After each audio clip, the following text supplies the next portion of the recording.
మహిళల్లో hormonal imbalance అనేది ఎంత సహజమో మగవారిలోనూ కూడా హార్మోనల్ ఇన్బ్యాలెన్స్ అనేది అంతే కామన్గా మారిపోయింది. రోజురోజుకి మగవాళ్ళలో హార్మోనల్ ఇన్బ్యాలెన్స్ సమస్య పెరిగిపోతోంది అంటూ అధ్యయనాలు కూడా చెప్తున్నాయి. అయితే దీనికి సంబంధించి ఎవ్వరూ కూడా పెద్దగా పట్టించుకున్న సందర్భాలు ఎక్కడా లేవు.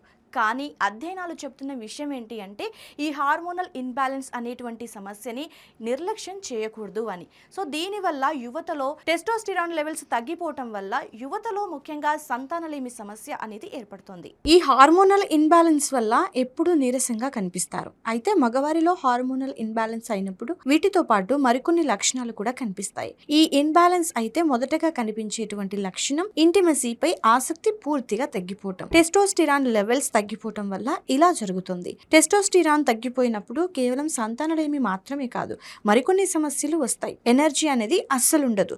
ఎప్పుడూ కూడా చాలా నీరసంగా కనిపిస్తూ ఉంటారు.